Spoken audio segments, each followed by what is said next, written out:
Please enjoy this message from David Arquette sent in by the fabulous Carrie Tenney. Hey Ryan, how are you? Thanks for doing the Scream podcast.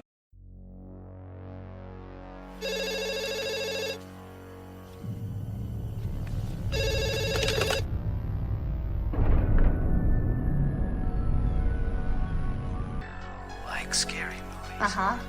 What's your favorite scary movie? I don't know. You have to have a favorite. What comes to mind? You are listening to Scream with Ryan C. Showers, the podcast for Scream fans just like you. Join Ryan every week as he takes a deep dive into the horror film series that defined the 90s and redefined the genre.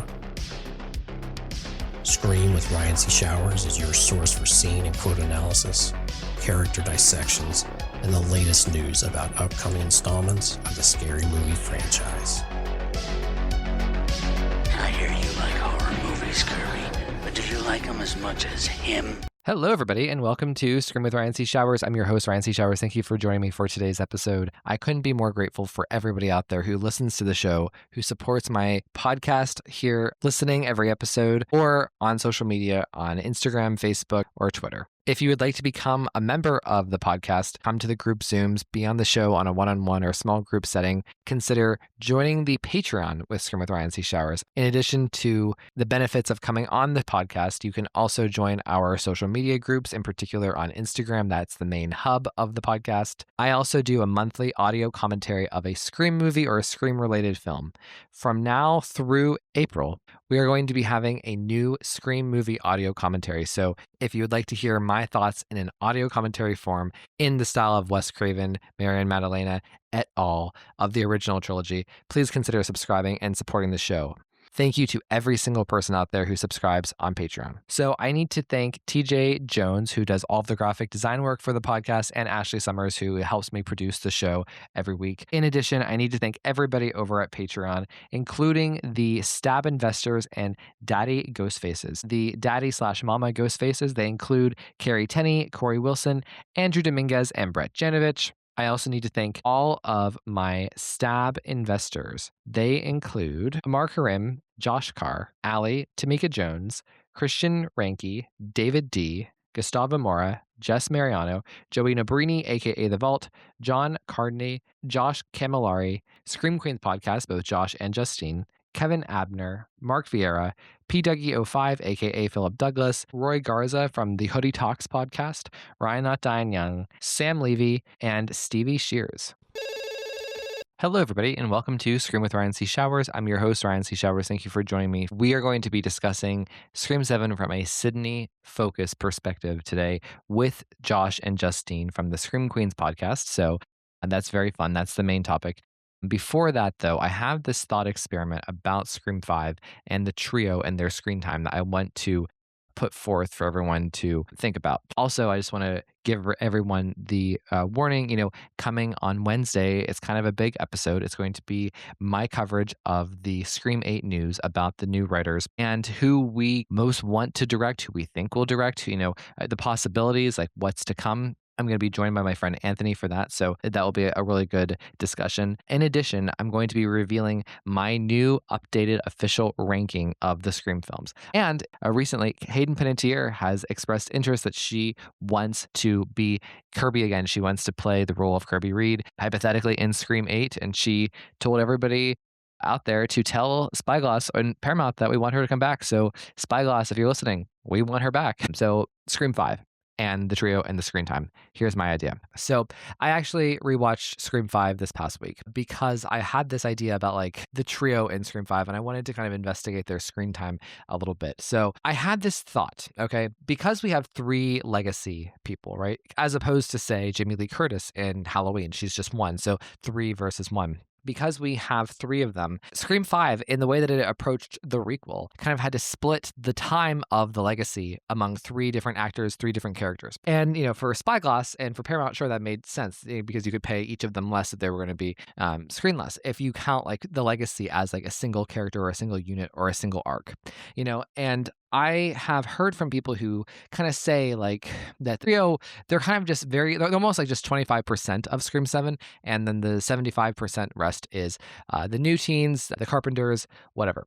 And I don't know if I appreciate that or if I agree with that. I almost see Scream 5 as like, of course, it's the Sam movie, but it's also like the Sam 1A, and then the legacy is 1B. I think that you can look at Scream 5 as like a Sam plus legacy movie, more than you can look at it as a Sam and Tara movie, because Tara, yes, she gets the opening, but after the opening, she's not really super relevant to much of what happens. She doesn't have a whole lot of screen time after the opening. And so you may disagree with me, I don't care, but I just had this thought, what if we look at Scream 5 as though it's a Sam plus legacy movie rather than just a Sam movie? And that got me thinking about the trio, Sidney, Gale, and Dewey, not as individual three characters, but as one unit, And if you look at it that way, and look at it as like a trio legacy, like them together, there is a pronounced arc that happens with them over the course of the film. If you look at Dewey, Sidney, and Gale all combined, they really do journey the movie along with Sam. I think it's obvious, like when you get to the finale and you see, Sam and Gale and Sidney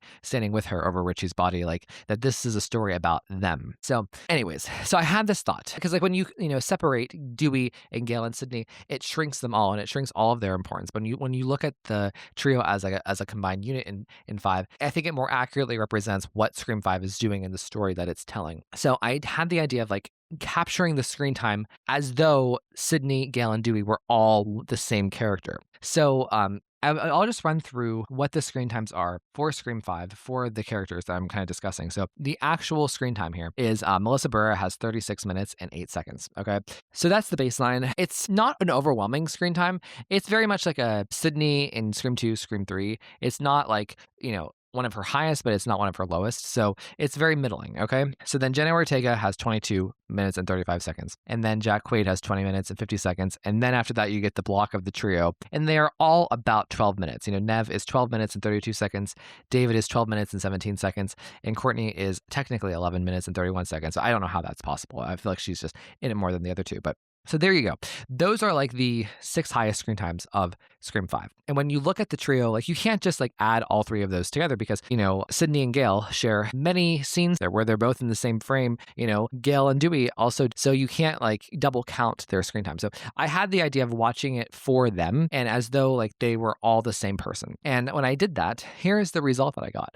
So if Sidney, Gale, and Dewey were all counted together and they were like representing the legacy character, or the legacy arc here, they would have 28 minutes and 43 seconds. So I really am happy with this because, well, first of all, this is actually more screen time than Sidney has in Scream 4, which is crazy, right? It's still less than Sam, but it does support my argument, because here Melissa Barrera has 36 minutes and 8 seconds, and the trio as a unit has 28 minutes and 43 seconds. So that's less than 10 minutes. They're actually, it's closer than you would expect, I think. And this is still Sam's story, but the trio is under her, if that makes sense. Like they're, I want to say co-lead, but this co-lead spirit. Sam is plot A, the trio is plot B, but they're both like the drivers of the arc of the movie in some way. So, and like, so Jenna Ortega, so she has 22 minutes and 35 seconds. Here is the thing that's so crazy about Jenna Ortega. Half of that comes from the opening, So she has about, let's just say 11 minutes of her after the opening. That's pretty much on par lower than the trio individually. So even with the opening, the trio would still have more screen time than Tara. So I think that when you look at Scream 5 as a Sam plus legacy movie, I think it makes more sense rather than looking at it as a Sam or a Sam and Tara movie. I think Scream 6 is much more of the Sam and Tara movie. But I rewatched Scream 5 and I have to say it kind of moved me. Like I got to reflect a little bit on Scream 5 and I left warmer to it than I left the last time I watched it. I last watched it in January for the anniversary and we did that episode about Sam Carpenter as Ghostface. Yeah, and it was literally my least favorite time I've ever rewatched it. This time post Scream 7, I was able to kind of see the beauty in it again. All right, everyone, thank you for listening and enjoy the rest of the episode. Hello, everybody, and welcome to Scream with Ryan C. Showers. I'm your host, Ryan C. Showers. Thank you for joining me for this episode. So this episode is going to be titled Scream 7's Sidney Focus, a Scream Queen review. So to join me for this Sidney-centric episode and Scream 7 review episode, and a little dash of some breaking news. I am joined by the co-hosts of the Scream Queens podcast, my dear friends whom I've drank wine with in real life, who have done many wonderful episodes of this show with me, including like my top 5 favorite episodes ever, which is the closure episode from July. So if you haven't listened to that, please go check them out. They're amazing. So, and check them out on their own horror road trip podcast, Scream Queens podcast, everywhere, all over the internet. So, but without further ado, let me welcome my guests on here. So everyone, please welcome first Justine. Hey, Justine. Hello, Queen. I am so flipping excited to be here. We're talking about my baby girl. Thank you. So I have to ask, Justine, what is your current hairstyle? Does it match the hairstyle we saw in Sidney in Scream 7? Ha ha ha. Y'all are funny. I am getting my hair done very soon to get update. So there will be some Scream 7 fucking fierce frocks going on shortly. I enjoyed her hair in 7, so I am ready to fully embrace it on my head. Me too. Me too. Well, Justine, why don't you tell everybody the inside joke about the hair? Well, I just kind of like to embody as much of Sidney, Neve, Campbell as I can. And as a brunette, I just really lean into, I would like to think that we have similar face shapes. And so naturally, like her wig just fits real nice on top of mine. But that's just me complimenting myself. Well, and like how sexist of me to start out the episode. Ben, let's talk about your hair. No, I'm just teasing, but so no. But Justine, thank you so much. I'm so excited to hear all of your wonderful thoughts about this movie and about some other breaking news that we're about to discuss too. So thanks, Justine. I can't wait to chat. And my second co-host for the evening, everyone, please welcome Josh. Hey, Josh. Hello, everybody. Hello, Ryan. So I'm dying to know, we've already been talking about hair, so let's talk about boys, right? You are like the Derek stan of the podcast. And that was Sidney's like last true, fully fulfilled relationship that we saw on screen. How does Mark Evans, Joel McHale measure up to good old Derek? I think he's up there. Yeah, good.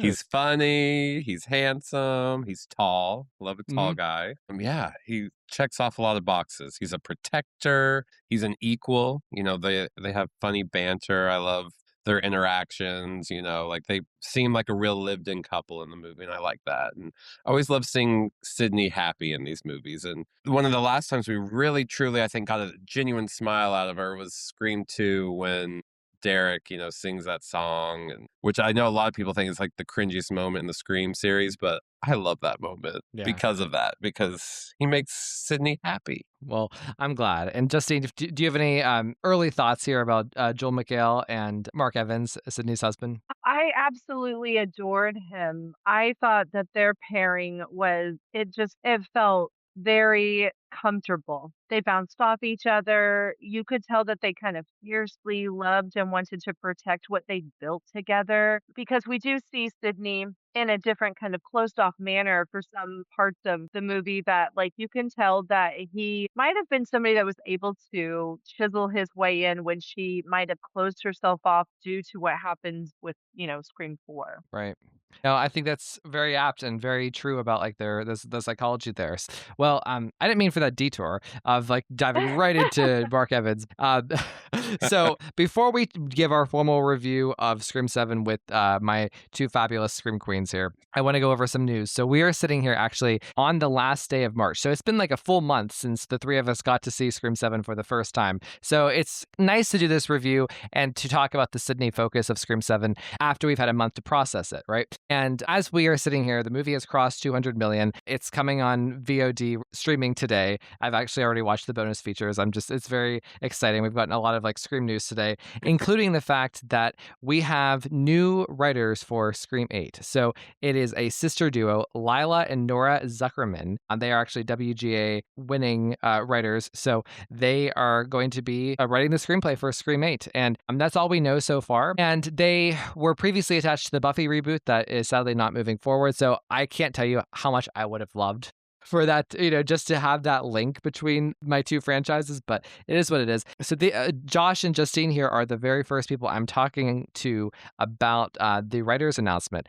We don't know who the director is. I posted on social media literally just minutes ago that perhaps they're going to get a female director to have like a full, all women team to kind of move forward into this new like Sidney Prescott daughter era. So it's very exciting. So first, I want to start out with Justine. What do you think of our new writers here? I'm like singing Where My Girl's At from the front to back. I am so excited. I feel like this is something that Scream is going to benefit highly from. And as we go into this new era with Sidney and Tatum and the story arc that we got in Seven alone with them, what we're getting into, I think it really like having that perspective, that female perspective told through the lens of female writers. I'm really excited to see what could come out of it and just Hmm. and the sister duo which is like for myself, I have two sisters and I love them with, every fiber of my being. And so I just think that there might be something emotional in the most positive and elevated way that's going to come from this announcement. So I'm really excited at the possibilities. And I know that in the world of Scream, things don't stick, but I would be really excited if this did. Yeah. No, I agree. I think everything that you said, I echo 100%. And the fact that they are sisters, it's so cool to have. Like, we've had, many like male duos, right? Scream movies over the years, whether that be Wes and Kevin, whether that be Wes and Aaron. There was a female ghostwriter on Scream 3. I forget her name right now, but she wrote some of the Maureen Prescott stuff. And of course, we had Guy and Jamie. I think the biggest win for me is just kind of like getting a fresh perspective post Radio Silence, post Guy and Jamie. I think that's really important for the franchise moving forward. I agree, and I'm excited about this duo. I've never really watched Poker Face, but I know it has a diehard fandom and it's highly regarded. And anybody that can hook Chloe Zhao into wanting to do a Buffy reboot, there had to have been something in their script or their, teleplay that got her interested. I know she was also a lifelong Buffy fan too, but I don't know the whole reason. I've heard, so many things. I've heard it was the screenplay. I heard it was Chloe Zhao's directing was a little too cerebral, is the reason why it didn't move forward. I heard, that the producer, the head of the studio, just wasn't a fan of Buffy and ultimately just axed it. However, same, I'm ready for some fresh blood. I think it's exciting that it's two women that will be writing it. It being horror, especially like slashers are always so female centric that it will be nice to get like their perspective on this, especially a Scream movie. I'd like to see what they do with Sidney and Gale and Tatum and Yeah. the characters we have left and the characters they come up with. I kind of feel like Scream 7, Kevin Williamson's Scream 7 is like almost like the gold standard of Sidney and Gale. In terms of their arc, I think Scream 7 does an amazing job with Sidney and Tatum. It would be very interesting to see how a pair of sisters will tackle Tatum, even though like I think she's really well drawn here. I think there's still a lot of defining to be done because Scream 7 is so Sidney focused. Like there's no doubt in my mind, no question that this is Sidney's movie. Tatum is, this is almost like a prologue for her, if that makes sense. And that kind of leads us to the subject at hand, which is Scream 7 as the Sidney focused return to form. Guys, I want to know up front, what are the new rankings here? Josh, what's your new ranking? Oh gosh. Okay. Okay. I think it's 1, 2, 4, 7, 3. Okay. 5, 6. 7 only beats 3 just because there's more Sidney in it. And I like the darker tone a little bit more. You know me, when I like my horror dark and scary, but it's definitely up there with the original 4. Yeah. Yeah, that's my ranking right now. 1, 2, 4, 7, 3. On a different day, maybe I'd wake up and be like, no, maybe it's 1, 2, 4, 3, 7. But they're all tightly woven. Yeah. Those 5. Honestly, I think that like I'm happy to accept any ranking that has like all the Sidney movies up front. I mean, like the Sidney movies, they're so interchangeable. If someone puts Scream 4 at number 1 and like Scream 1 at number 5, I'm like, cool. I get it. I understand. So, Justine, what say you? All right. So I am going 2, 1, 4, 3, 5, 6. 2 is just like You forgot 7. well, I guess wait, hold on. I've been thinking about this and didn't even yeah, 7 is supposed to go before 4. So 2, 1, 7, 4, 3, 5, 6. Yes. Old habits die hard, right? Oh my God, I know. I was like, okay, but you like have been fitting it in now, but yeah, so that's where it lands. And I don't feel like I Well, need to so justify any of it. So No, I think that's a really great ranking. I love it. So I would love to know, like, so right off the bat, so you guys both put 7 in third place, which is very respectable, and that's, in my heart right now, my ranking would be like 3, 7. I mean, 7 is kind of my new favorite. I'm so in love with this movie. It's everything I want it to be, and how I'm describing it to people is like, no matter what happens now, even if 8 isn't very good or 9 isn't very good or they let me down, we always have 7 as like the defining like modern Sidney story, Gale's story, Kevin's directing. I think the world of this movie. So I love that you guys have it so high. But just tell me what your general reactions were to Scream 7 when you saw it and how you've sat with it over the past month and how you've processed it over many rewatches if you've seen it. I know Josh has seen it in every format, but Justine, let's start with you. I I think I felt a connection to the movie from kind of go. Like once it starts and it's a pairing that likes to go on journeys to, like visit locations, which is exactly what Josh and I do on our podcast is, visit filming locations for the horror movies that we cover. I just felt like I had a connection to the movie in a way that felt really unique and authentic and original. And I just kind of got giddy from that. And then also the connections between like Sidney and Tatum, I felt like the relationship building in this movie was elevated and there were moments where I was like, wow, like Kevin who directing is not his like forte. He's only had like, teaching Mr. Tingle, but like I felt like he took this opportunity and grabbed it and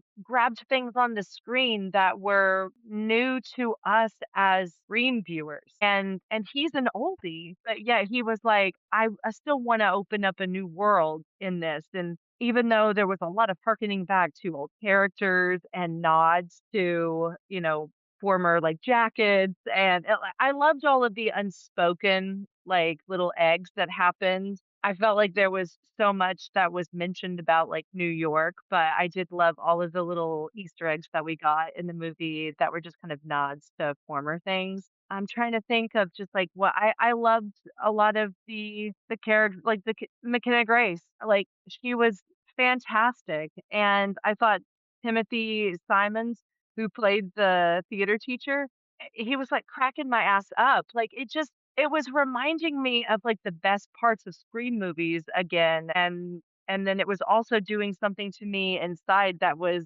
having me feeling like I was seeing something new. It was I thought it was fantastic. I have, like, certain things that I was like, "Oh, I wanted more of this," and, "Oh, why not that?" But, like, overall, I have a lot of loves. I got a lot of hearts for Scream 7. I love to hear that. And like to be honest, I wanted to like get the opening out of the way because before we start going into the storyline, because Josh, I remember when you guys were on before, I remember Josh specifically talking about how he liked the visual of the fire and like it elevates cinema in general. So I was like, oh, we'll talk about that and then we'll get to Sid. But I didn't even think about the extremely meta quality, which is the fact that I'm sitting here with two people who do what the characters in the opening of Scream 7 do in terms of going to these locations. That's such a great point, Justine. Yeah, I just felt like it was a chance to be meta in the ways that happens in Scream movies. It reminded me in a weird way, I felt like I was in Scream 4, like the opening of Scream 4. I was like, "Oh, am I part of it?" But, and I guess, a couple things also that I just super loved about the movie in general was there were incredible chase scenes that happened and chase scenes that reminded me of Sydney chase scenes that are iconic from 1 and 2. And I just loved, especially Tatum's chase scene all through like the town and into the coffee shop. I was grasping everything and putting indentions for my nails and my skin because it was just getting me. And gosh, it really did it. I just think that this movie has a lot of legs. It can stand well. Well, Justine, I'm like happy to hear your explanation of 7. That's so great. All right, let's move over now to Josh. Josh, same question. What did you think when you first saw it over the last month? As you've seen it multiple times, how have you processed it? And if you want to tackle anything about the opening, feel free. Yeah, it was so exciting opening night. Justine and I went with a bunch of friends and even family showed up and it was so good. There were even moments, there was a friend sitting in between me and Justine There were even moments where I was like reaching my hand over trying to grab her hand, like to have a moment, and she thought I wanted popcorn. It was trying to hand me popcorn. And I'm like, no, I'm trying to hold your hand right now. But there were so many moments like that where I was just like, oh my God, I need my best friend. This is so exciting. And yeah, to your point on the opening, did feel really like ca- meta to our own lives because of the format of our show and traveling. And, we've been to the house, and that's exactly how we were acting in the house. Like, oh my God, I got to take a selfie here. This is where she jumped out of the closet and, all that stuff. So, like, I totally felt for him. And when she was like kind of being a naysayer, I was like, oh, don't rain on his parade. No, love the opening. Love too, like the fire aspect, like I've made that clear. I love fire in movies. I don't know why. I'm not a pyro in real life, but I do love seeing fire movies.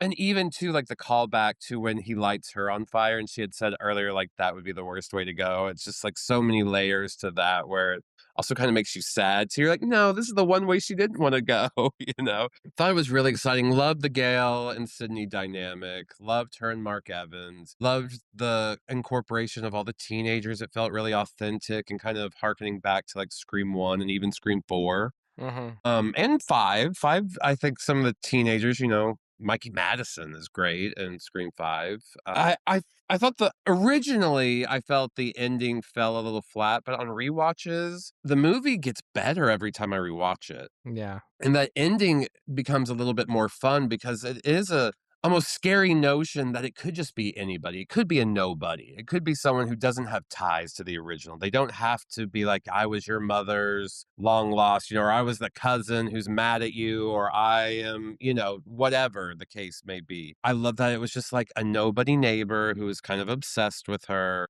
Mm-hmm. and, just, went unhinged, got people gathered together to help her out. Like, that's kind of really creepy when you think about it. I do think they needed one more Jessica scene. And then I think a lot of people would be satisfied. Because Yeah. I know that's like the main thing. Like, oh, the movie was great until the third act. But I love the fight between Sidney and Jessica at the end. It's so good. I love the fight too, and I love Anna Camp's performance. I am actually a fan of the finale. Some people say that it's too short, and I think that's just because we're used to the grand Wes finales. Wes's finales were so special, and I think Kevin's whole film is very lean and kind of concise and to the point, and I think the finale just reflects that. I think it's just a different type of finale, but I still find it thrilling and engaging and fun, and Yeah. I just think her acting is so one of my favorite killers. And I can't believe I'm saying that because I know some people think that she's underwritten. I get her, and I think that over time, other people will get her and the dots will connect a little bit more. But I think that it's actually a really underrated Ghostface. I totally agree with that. I think she's a great Ghostface. She's probably in my top 5. And there's what, like 20 ghost faces or something? But yeah, I thought she was phenomenal. I definitely enjoyed that performance too. I thought that she did what she could in an interview. She even talked about like how devoted she was to the role that she created such a backstory and then lived in that backstory. So I echo Josh with just I think we needed a little more of her because we liked her so much. And that's just a tell for really good acting. Well, so Justine, Josh kind of alluded to that he at first thought the finale was a little disappointing or weaker, and then over time it's getting better and better. Did your impression of the finale change over time, or did you like it from the beginning?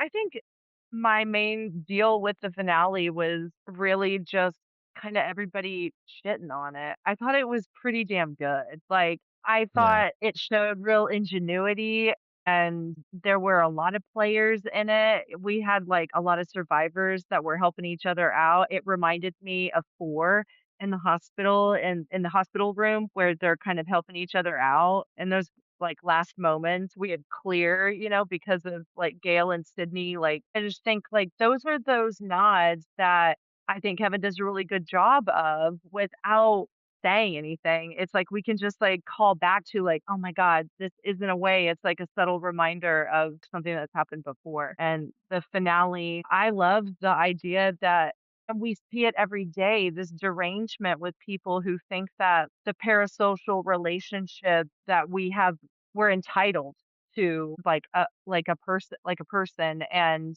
um I can see it like happening because we see it all the time happening on social media. It feels like it tracks for Sydney's character that this would happen to her.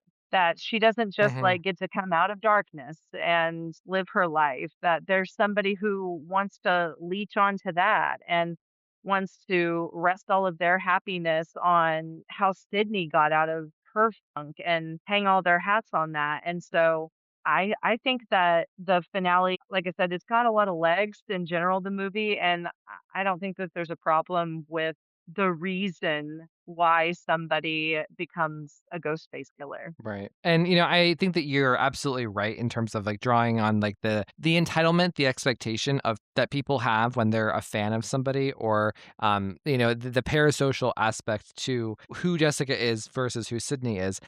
We see that not only with like social media, with influencers, with actors and actresses, with celebrities, but politicians, like especially like in the age of like YouTube and TikTok, like this is something that's developed. And I actually think that in 10 years this will be seen almost kind of similar to the way that Jill in Scream 4 is seen. I mean, Jill is her own animal in Scream 4, and she kind of takes over that movie in a really big way. I don't know if Jessica will have as big of an impact as her, but it will be of the same ilk. People are going to look back fondly and be like, oh, Scream 7 was on to something. Let's move on now to Sidney. Oh my gosh. So, you two are two of my biggest Neve Sidney defenders. And we had kind of an up and down time with Sidney. She was a part of Scream 5. She was kind of like the marketing force of that movie.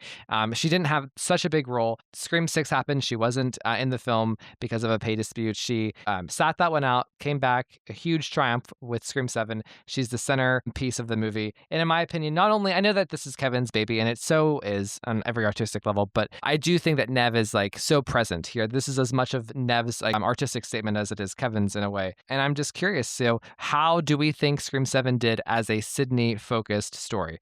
I'm going to start with Justine. It did a fantastic job, and it showcased Sydney in ways that we hadn't yet seen her, obviously being a mother, but being a very layered person who is trying to like just live her life and maybe not always lean on her traumas, but she constantly perseveres. And I think Sydney is flawed. I don't think she's frail. And she never shows that at all. I think she tries to give herself grace and others grace, and that's why she comes off like closed and like she doesn't want to reveal things. She's just trying to keep her daughter safe, and she's also trying to like get just past that age of when, she lost her mom. Like I think just there's just so much happening in this movie emotionally for Sydney that we haven't yet seen Sydney like this. Like motherless, but still a mother who has to be ever present for her daughter, but yet sinks back because if she shows her too much, she might be opening her to and lose her. It's crazy to think that somebody has to like do that kind of like gymnastics in their head, but because of her life, like that's where she is. And I think that the film does an incredible job of showing Sydney in that light. Yeah. No, I agree. And I think that I want to come back to like kind of like the choice that Sydney made in terms of like keeping Tatum away from this entirely almost, and like, this almost push and pull of like the conversation, the communication. But Justine, you said that about the emotional element to Scream 7. Dare I say that this is the most emotional Scream movie since Scream 3? I think like this is something that like Scream 3 and Scream 7 kind of share in terms. It's just like pure, raw, heavy emotion. I think it's more emotional than 6, than 5, than 4. It's something that really grounds the movie through Sidney and Tatum, but also Sidney and Gale. And just really Sydney herself. I mean, like, there's these two really important relationships, but then there's also the bigger woman.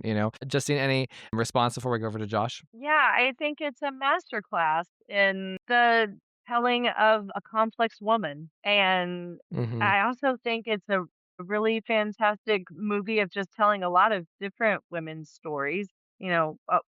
I wish there was a little bit more time with Gale and Gale's story, but oh my gosh, do I love every moment that she's in it. And I think that she's a cat with 9 lives and she's getting back to her roots in this. And it's really like, you can see it on screen in her and her face and how she delivers her lines. Like she's loving this version of Gale again. I think it's Hmm. the movie does a great job of also showcasing Isabel May, and like she's a character that's on an emotional roller coaster herself throughout the movie, and I think she does a really good job. I think we're gonna see so much from her, not just in the Scream Yeah. franchise, but just in general. So I'm really excited to see the trajectory for her career because of what was captured on Scream 7. Right. Well, one last question, and before I follow up with Josh with the same round of questions, this was an important decision in terms of casting Sidney Prescott's daughter. I mean, I can't think of like how daunting of a task that was for the crew over at Spyglass and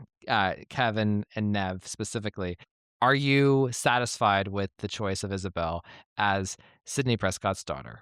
Yes, yeah. I think that they must have just gotten that itch for her in an audition Hmm. and stuck with it because, like, I would too. I think she's very mesmerizing, and I think that she does a really great job of playing a teenager who really, like, yearns to be more in a way that, like, a lot of teenagers want to, like, know nothing about their parents and want to just, like, act like they're not a part of their world. This is a teenager that wants her mother to be it's just a complete opposite of what we think we know teenagers to be. So she just does a really great job of being vulnerable on screen and also being tough and naive and then tough and resilient. So I think she does a great job. Awesome. What are your thoughts on Scream 7 as the Sydney focused story? Did it deliver for you on that front? Well, absolutely. Like you said, it's comparable to like Scream 1 through 3, maybe even 4. Well, yeah, mainly 1 through 3. 4 is still very Sydney centric, but plays with the teenagers a little bit more like it's gonna pass the torch, but then doesn't, Right. which is a lot of fun. But yeah, I really loved that we're seeing Sydney as this mama bear. At first, all the different layers she brings in Scream 7. At the very beginning, she's very uptight, doesn't want to tell much to her daughter, doesn't really want to explain herself or really engage very deeply with Tatum. And then she goes into mama bear mode. And then by the end, she's in this mode of like understanding her daughter's needs. And so there's that full arc of like, okay, the things I've been withholding are the things you really need in Hmm. life. And I like that. And I love that monologue at the end when she's talking about Tatum.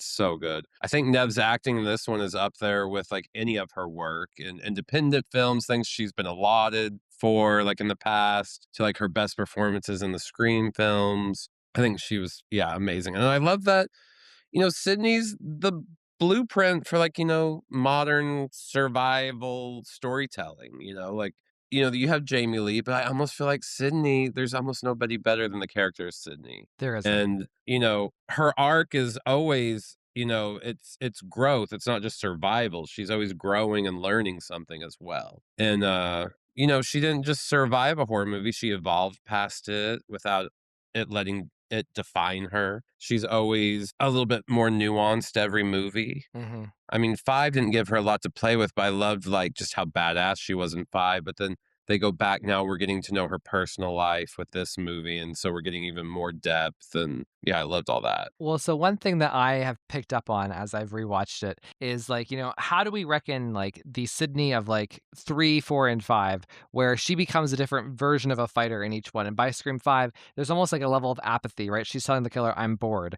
And, Mhm. she's just going in, getting shit done and she's out. And this is how I understand it. And I think that Scream 7 does a really good job at this. And the reason why it makes sense for her to be the main character of this story is, how does the killer make Sydney afraid? Whenever she is hanging up on him in Scream 5, it's going through her Mhm. family. It's going through, her husband and specifically her daughter and the fear of a parent, putting their past on their child, let alone whenever it's like it involves murder and life and death. That is, I think, the driving force in Sydney's emotional journey here is the fear of her daughter being murdered and or at least Yeah. undergoing the same kind of trauma that she did, and that's what truly makes her afraid. And then once I see this shift in Sydney.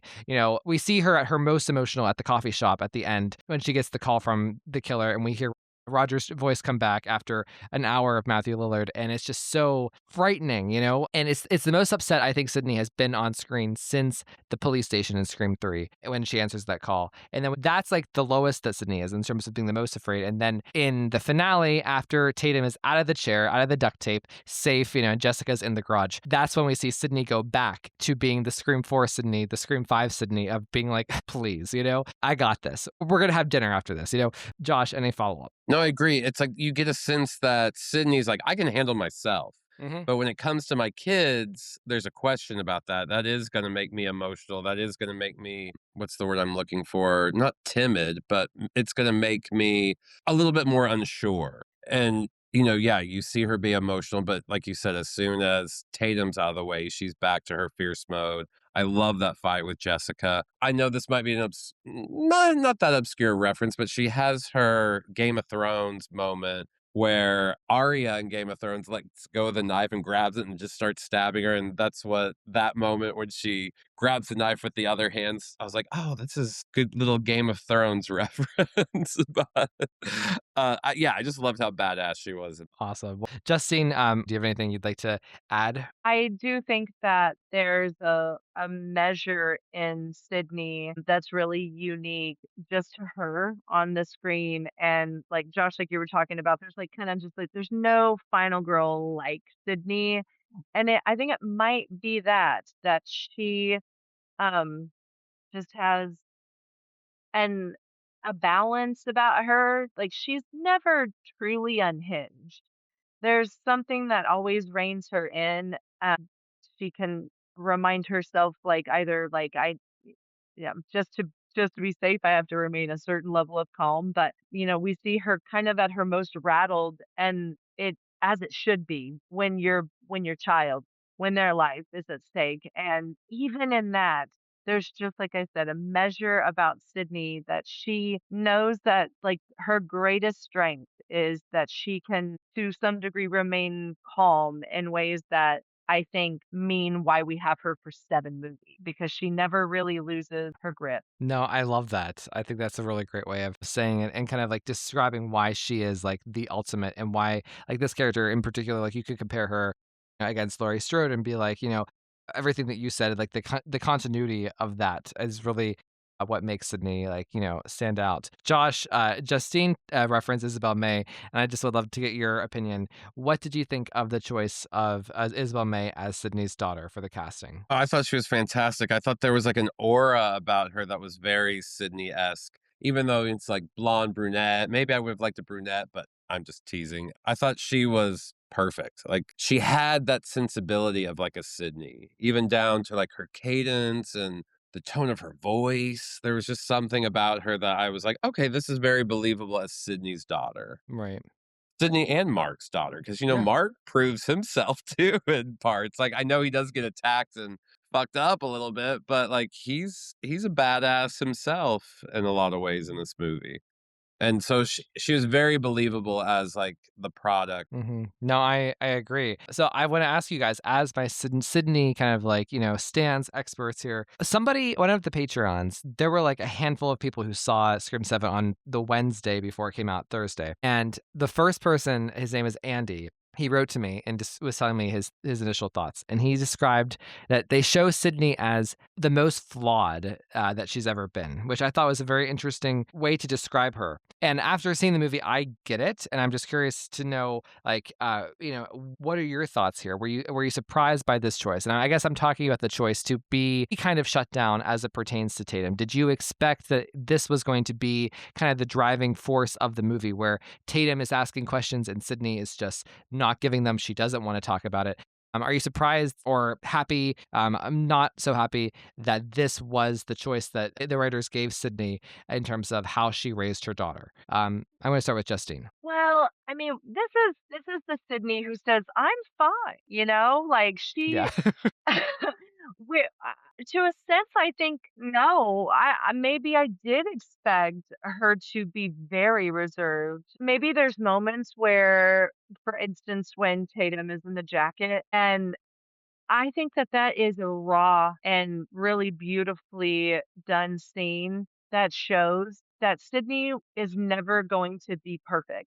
her reactions are not ever going to be exactly what we thought they would be. They're just hers. And when it happened on screen, I felt very sad for her because like it must ha- she play Nev plays it so well. Like this like just completely complex human being who has to have this face that tells you everything about how she's feeling about the jacket. And it's very perfect. So I love that we see her be flawed. Like I said, she isn't frail about it. Like she is a little broken. She's mended, but her seeing her daughter in that jacket's gonna remind her of all of her dead friends. And Hmm. no, she doesn't react the way that if you were her daughter who doesn't know what the jacket means, you wouldn't have expected that.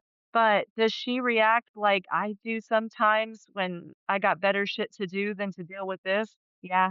And so it's so real that I just feel like those were a connective thing that was happening on screen. It made me love Sydney even more because she's not a perfect mom. She's not a perfect wife. Yeah. And like, to your point, that the jacket scene, right? That's like kind of like the first big scene we get, after the introductions, And it's such a beautifully acted thing on all sides because I feel like I completely understand Tatum's perspective. I completely understand Sydney's perspective. Yet I'm not judging anybody, you know what I mean? I feel empathy for both of them. Like both of them kind of pull at my heart in different ways. So that's a really good observation, Justine. Josh, same question to you. What are your thoughts on like this approach that Scream 7 chose to take with Sidney kind of being really reserved about her past as it pertains to telling Tatum, the details? I think it really makes sense, especially how we've seen Sydney react in the past, that now in the future, even in like Scream 2, she doesn't want the fame. She doesn't want the recognition. She just wants to blend in, be part of the crowd, be a normal person. So I feel like she would want the same with her family. And that's another way of her protecting her family, is just trying to be normal. Nothing ever happened. We're not going to talk about it. And, there's even that moment with Jessica in the coffee shop where she was like, "Do you ever talk to your son about the past?" And she's like, "No." And she's like, "Well, I don't either because my past is full of dead people." Yeah. Part of Sydney's arc is being, what I say? I said she goes from being uptight to mama bear to understanding her daughter's needs. And I really like that arc. And that really works for this film and for Sydney's character. And one of the things, Sydney in all these movies has always been like, part of her story is like, who's my mother? Right. So I like that that's part of Isabel's story, or Tatum's story, is who's my mother. And so I think that layers on to like all the other movies and kind of a theme of the Scream franchise. Like, who do I come from? Who are really the people that are around me, and who are the people from my past?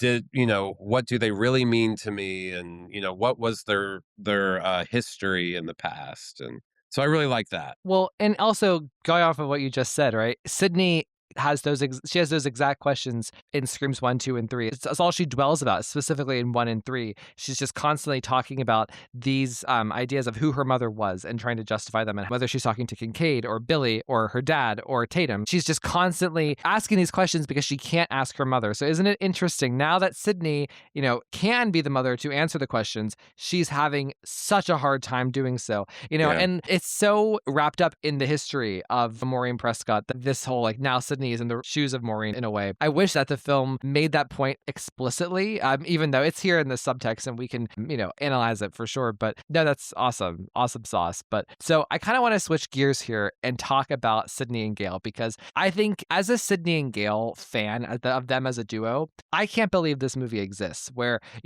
people in Scream 5, when Scream 5 came out, they were excited to see Sidney and Gale together as like partners, I think that this movie makes Scream 5 look like Child's Play in terms of the Sidney and Gale, because they just get Mm-hmm. I mean, literally, besides like, the one scene that Courtney has with Mark Consuelos and the twins, every single scene that Courtney Cox has in this movie is with Neve Campbell. And she has the third most screen time of anybody in the film. So that puts it into perspective just how important this relationship is to the narrative of the movie. And I was thinking about it because it is a story about Sidney and Tatum, Sidney and her daughter. But having this subplot with Gale, it kind of brings back the weight. Like, yes, like we deal with what's in front of us in the moment, the current, which is Tatum.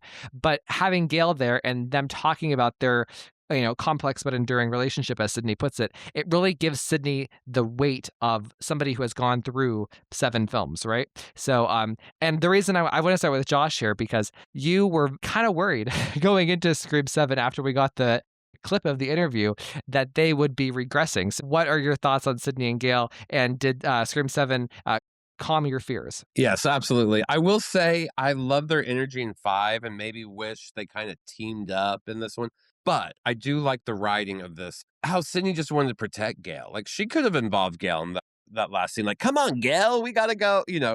But I loved how she was like, no, I don't want another friend lost. Even though she had just told her, like, I don't trust anyone. But I loved at the very end. That's like one of my favorite moments in the movie is when she tells her, like, I trust you. And they hug it out. It's like just so good. Yeah, I really like the direction I went. And like you just said, I love that their scenes are almost always together. Hmm. Like it's very like Gale Sidney, which is what I wanted.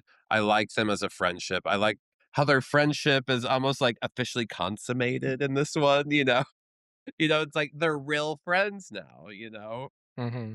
I believe their friendship. It's not surface level anymore. And I think we kind of got that in 5, but I feel like it went even another step in this one. Like maybe Sydney was still having reservations, but at the very end realized like, no, you really are my friend and I really trust you. I'm never going to think you're a ghost face or that you're out to get me. Like I trust you. And I really love that moment in the movie. Yeah. It really brought, like just when you think how far they've gone from Scream 1 to 7, it's, like, pretty incredible. And I love the bitchy energy of Courtney in that moment where she's like, "I've been waiting decades for this moment because I still love Scream 1 Gale. That Gale is so much fun, but I love the growth of Gale as well." Yeah. So 7 really kinda gave a fun mixture of both. Hmm. Well, So how would you put this Gale in, like, in terms of like up against the other Gales? Would you say she's on like the higher end, the lower end because of like any screen time limitations? Like, how do you kind of see Gale in this film compared to the other Gales? Oh, it's one of my favorite Gales. It's hard for me to say out of 1, 2, 3, which is my favorite Gale, because I love that era of Gale, Hmm. but I will say it's right on par with 1 through 3. Like, I haven't ranked my Gales yet, but I know she's up there with, like, the original 3. Good, good, And cool. I love Gale in 4 also, and 5. 6, the best thing like, she has one of the best chase scenes, like, fight scenes, but we all know she was underutilized in 6, especially if you're not gonna have Sydney, like, they should have really upped Gale in 6, but, yeah, like, she's in there with the originals, like, because 1 through 3 are my favorite Gale, and so I think, like, 1 through 7, I haven't figured out a rating yet, but it's all a mishmash. Like, I love that era of Gale, and she's right in there with, like, the original trilogy of Gale for me in this one. Love it. I love to hear it. It makes me so happy because I was expecting Sydney to be perfect, and they delivered that. It's a flawless Sydney Prescott. But in my opinion, Gail Weathers is just as good. She was so fulfilled, in my opinion, and I just love And that. the best Gale entrance in the whole franchise. That's the Exactly. best. Like, that was incredible. Justine, same question to you about the Gail and Sydney relationship. What are your thoughts on the way that they proceeded and just how complex that the relationship is? Well, I think it's ever building and I think it's everlasting. Seems, from like a first glance, like their friendship or their relationship just seems very circumstantial, like situational. It's just because they find themselves in these predicaments with Ghostface. But they have a lot underneath the surface. So 7 Gale reminds me a lot of 3 Gale, where she was just like Hmm. full of sass. She was very like aware of her abilities, like a very confident Gale. And I think that 7 has this like return to Gale being super confident, wanting to go back to her roots. I think honestly she could just retire, but she doesn't want to. That isn't Gale. So like this 7 Gale is a return to just that like pound in the pavement Gale that we know. She's resilient and she's gonna be an opportunist when it matters. And sometimes she's gonna push you because she's like a coach, like she knows what's good for you. She also knows how to get the story to continue because she's in that line of work. So I think when she's interviewing Sidney, she's just doing her job really fucking good. Hmm. And that's to me like the best version of Gale that we've ever seen is Gale having the opportunity to interview Sydney and asking the question because it really shows like Gale's gonna fucking go there and it doesn't matter who you are. In fact, it matters entirely who you are. She wants to go there even more if you're Sydney Prescott.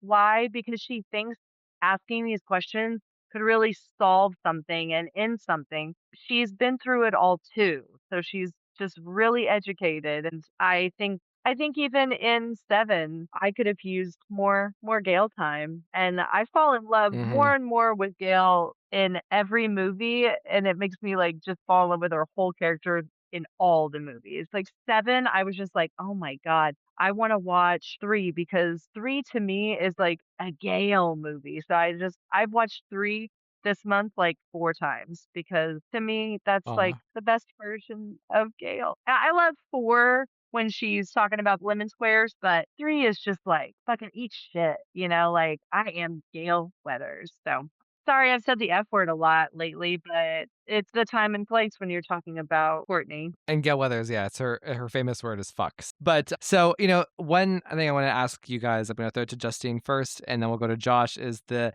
idea of Sydney's guilt of that's explored through Gail here. I am just kind of stunned that they went there. I'm happy that they did. I mean, it's like what I wanted. I wanted like, Gail's injuries and her attack for Sydney to reckon with that. And the fact that she wasn't there to help her after Gail has saved her life. I mean, the original that Gail Weathers saved her life from Billy Loomis at the very end, whenever he's over her with the knife. And Gail has been there for her time and time again.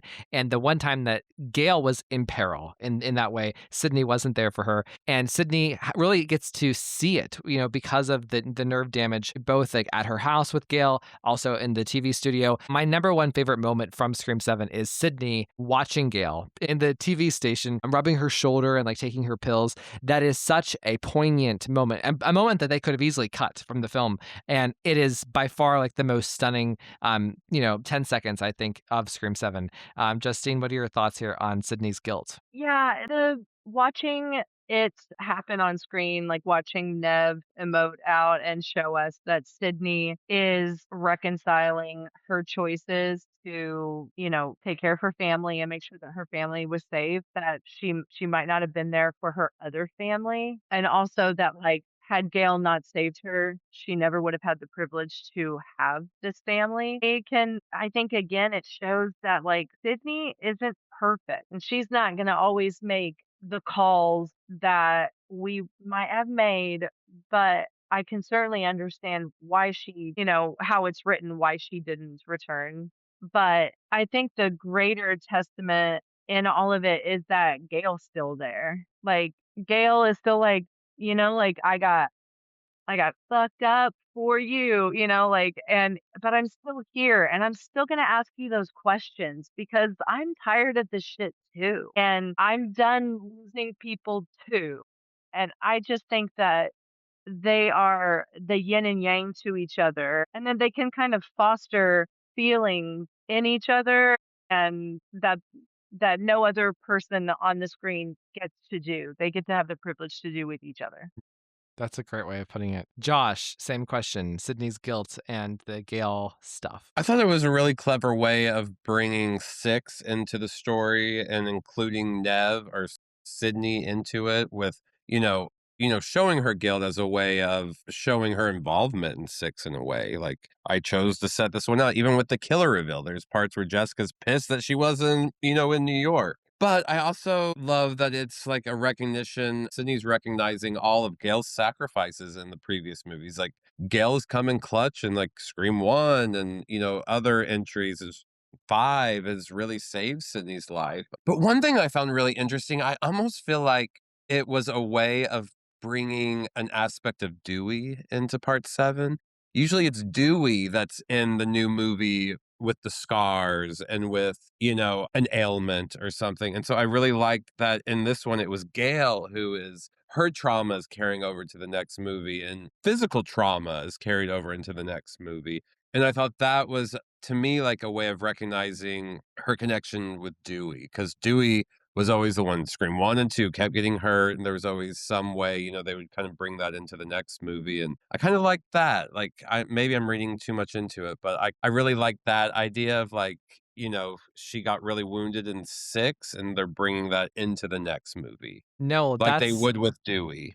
that's 100% what I think what the intention was. And, I think more than anything, like, I love this scene with Gale and Scream 6, but, I think that for that scene to actually land and have weight, going forward, and for it not to just be another chase scene or another whatever, you needed to do this. For me, it makes me like almost memorialize what happens in Scream 6 even more so. I want to jump now to, we actually did an episode, me, Josh, and Justine. It was the last non-Scream 7 episode of the show before the movie came out. We compared the finales of 1 and 2. So we talked a lot about Stu back then, but Matthew Lillard is here as Stu Macher, an AI version of Stu Macher, but and he goes head to head in every single one of his scenes with Sidney, in these phone calls, in these FaceTimes, and then whatever you want to call that at the end with the big montage of all the killers. What did you think of these phone calls between Sidney and Stu? Start with Josh. Really enjoyed it because they really like, it's funny in a way. Like, I've always been a not true or Stu truther. Like, I've always been like, no, he's dead. But then they were bringing things up in 7 that I thought were really clever. Like, they never, something about like the records of the autopsy or the coroner's report are missing. Like, the way I thought they were maybe going to bring him back, I was like, okay, I can maybe accept this. So I thought they did a really good job with your expectations of, is this AI or is he really alive? Because I've never thought Stu was really alive. So I thought the way they were handling it was really cool. And I will say I was most excited at the end when we got to see Mrs. Loomis again. She's my all-time favorite killer. So when she popped up on screen, I was not expecting her at all. I gagged, as the kids say. Colored me shocked. And so she was the only one we Yes. didn't know that wasn't released to the public. Yeah, and because we knew Dewey, Matthew Lillard, Scott Foley, but no one talked about Laurie Metcalf. And she'd even been interviewed on a red carpet, and they asked her, like, would you come back? And she's like, yeah, sure. So, yeah, I loved her little cameo. And she was the first of the cameos. So it's just like, boom, remember me? It's just like, oh my God, so very cool.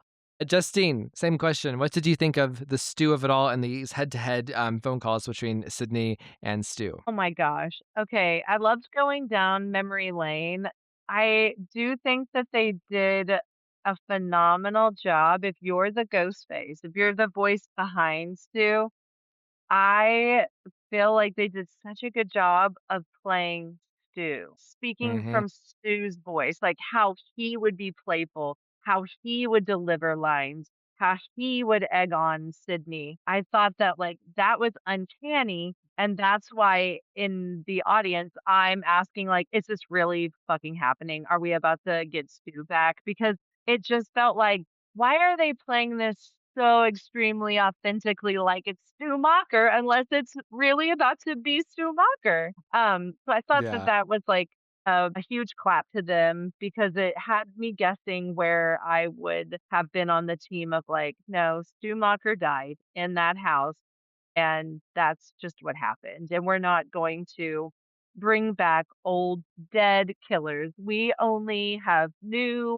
live flesh ones that get one life and they're done. Exactly. I love that. And what did you think of the Mrs. Loomis cameo and like that little montage at the end? I felt like it was only right in a way, like to bring more of them back to kind of throw off Sydney as she's walking through the house, get her just a little psyche imbalanced, remind her of her past losses and also those that, were trying to come after her. It just felt like they were maybe just trying to shake her up a little bit. So I thought that that was well handled, and it also helped out with, like, everything that we had heard before of like, "Oh, Scott Foley's gonna be in this movie, like, how are they going to do that? Why are they going to do that?" So, I enjoyed it. I think that there's going to always be tech involved with Scream movies. It started with, a phone call, and so Sydney typing on her computer to get help, like, I think that we're always going to be entwined. If it's a Scream movie, there's going to be the next level of tech, and it's all just in how they handled it. So I think that they did a very superb job. Well, so the last big question I have, and then I'm going to turn it over to you guys for any final thoughts, is this idea of the Sidney and Tatum of it all. And this there's almost like this weird thing that happens in the movie. Even though Sidney is the focus, she doesn't get to help her daughter in explicitly the way that she wants to, or protect her physically. Like, in the first scene in the auditorium, she's the one in control. She's physically there. She's there to physically, grab Tatum and protect her. In the coffee shop at the end, she's not. She almost has to coach Tatum into being this new final girl. And we see Tatum kind of evolve before our eyes. And we see this new final girl get born in a way as Sydney's on the phone, walking her step by step and helping her. What did we think of that aspect of Scream 7? And for me, I can draw a direct line from that scene in the coffee shop to the moment at the end where Tatum and Sidney shoot Jessica's face off, and she says, "I'm Sidney Prescott's daughter," and that look that she gives her is so sincere, and there's such depth in what Neve is conveying there. It's like there's a sadness that Tatum has to do this, but there's also a little bit of pride that she rose to the occasion and that Tatum's accepting this as part of herself. So I'll start with Justine. What are your thoughts here? No, it's like kind of like a fairy tale in a way. And she's taking on the lore behind all of it. Some of that is that you are going to be a badass. Mama's gonna talk you through your first usage of a handgun. And I loved that, by the way. Like that was pulling at my heartstrings. Felt like in a way what we see now, which is people watching tragedies happen before their eyes on the screen. And so I felt like that was just again like we should all feel connected to that kind of sense of we're detached because it's not happening right before our eyes, but yet it is. There's just a dimension that keeps us from harm's way. So I did enjoy the usage of the phones with all of that. It was just well played. Josh, and same question. What are your thoughts on the way that Sydney kind of coaches Tatum into becoming this final girl? Well, I love how you put it, how it's like a true coach. Like, she's telling her daughter how to get this thing done. Like, aim to the left. You're going to do this. You're going to do that. And it's almost was the most true passing of the torch in the whole franchise. As much as I love Melissa Barrera and the previous movies, like, this is the true passing of the torch. This is Sydney literally telling her daughter how to get it done. Mm-hmm. And then her daughter doing her very best and nearly getting it done until the other Ghostface shows up at the coffee shop and ruins, her plans. But yeah, I love the mother-daughter dynamic.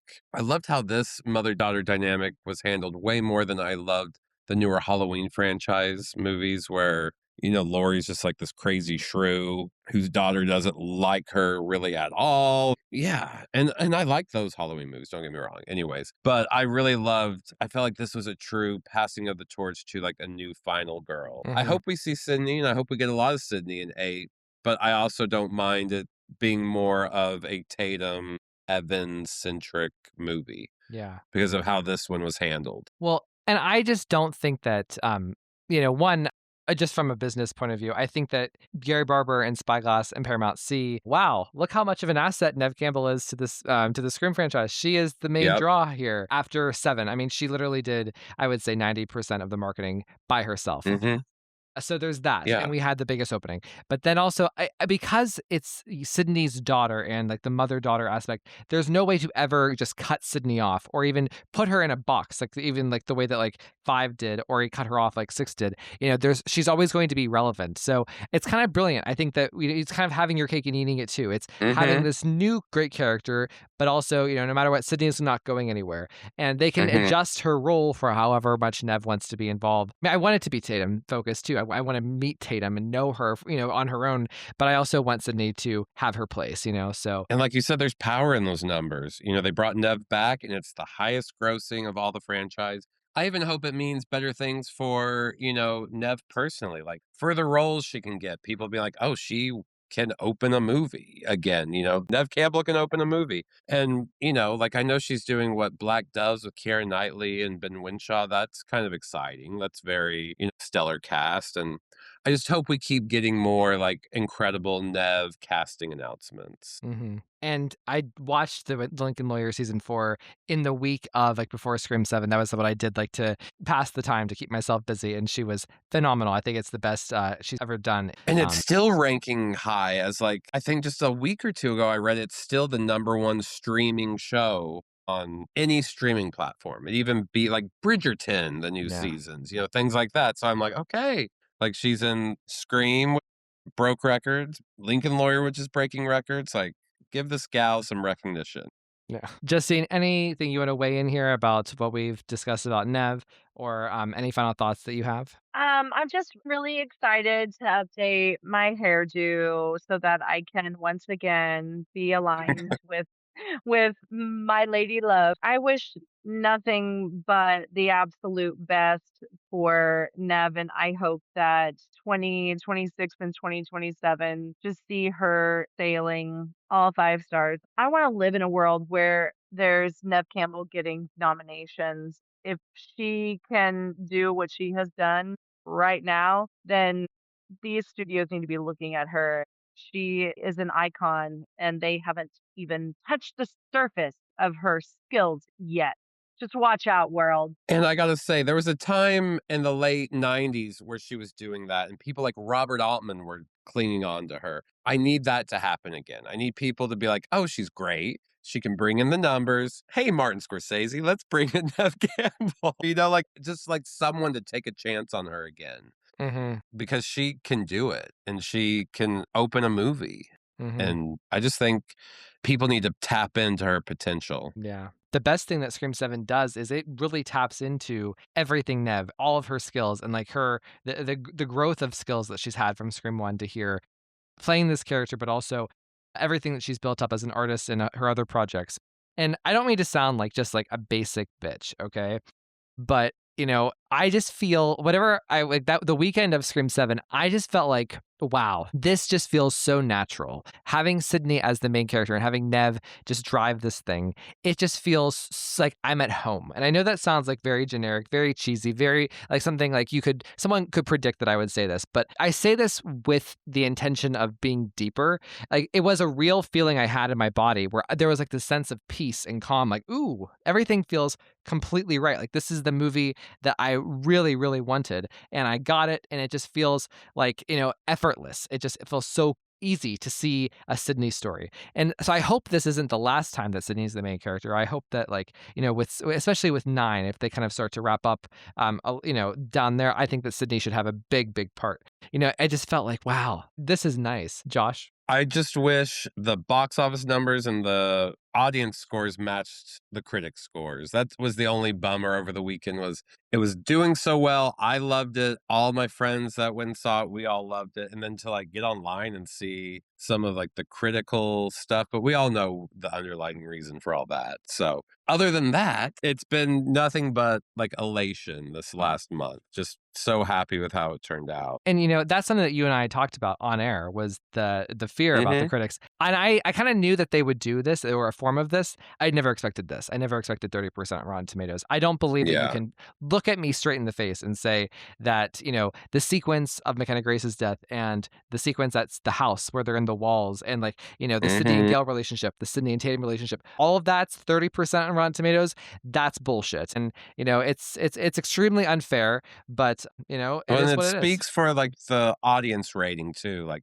the disparaging difference between the two. It's obvious that the critics had some kind of vendetta, but the audience, for the most part, really enjoys it. Yeah, exactly. Justine, do you find what I said about Neve and like being like, oh, this just feels so right. This feels so normal. This feels so natural about her being like the star again. Did you also have that experience? Yes, I feel like at home when I see Neve Campbell on the screen in a Scream movie because there just is something about her presence that keeps me grounded in a movie where, kind of like anything can happen. And I appreciate what she brings to the movie in her presence on the screen, but also in her presence behind the scene and how she speaks up for advocacy. And she wants to be that person who says, like, I'm going to speak up for myself. Like, we need that in this industry. We need people who are going to say, like, I'm worth this, and I know my skill set and I know my capabilities, and you know those too. And I'm worth, this many millions of dollars because I'm going to bring this many millions of dollars in to this franchise. And so I appreciate what she does both on and off the screen for the Scream franchise, and shows that to the other actors that, what they bring is a contribution to the franchise as a whole, and they can stand on their worth. And they are the ones that will do that first. The advocacy starts with you. So I think she's just a really good spokesperson for that. And I can't wait to see what Scream 8 is going to bring us with all of these new relationships and these old ones that are still growing, and we're still nurturing, Nail or Courtney and Nev's relationship. And I love that. I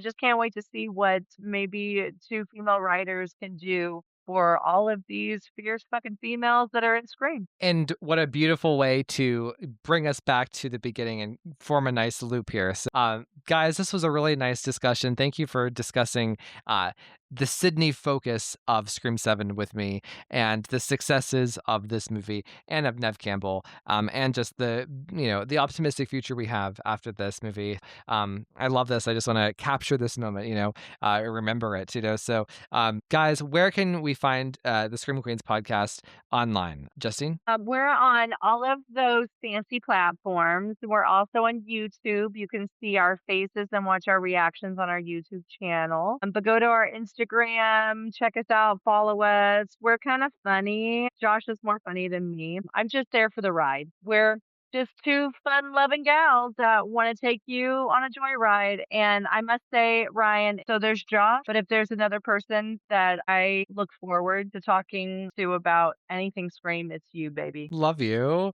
My God, I wasn't expecting that. Gosh. So thank you.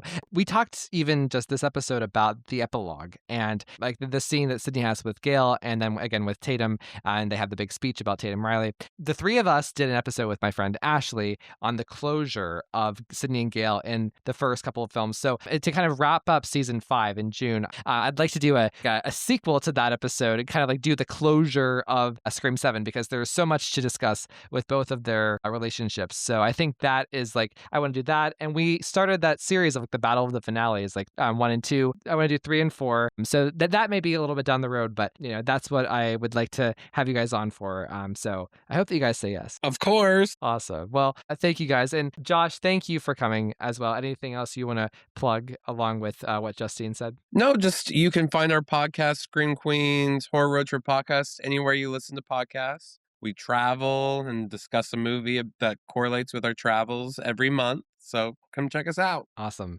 Well, thank you guys so much for coming. Thank you, Ryan. All copyrighted material used or referenced in this show belong to their rightful owners and made possible by the Fair Use Act.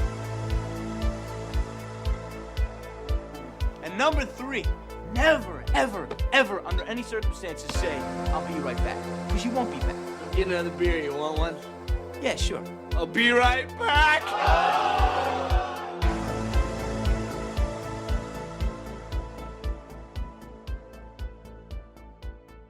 Dear God, Ryan,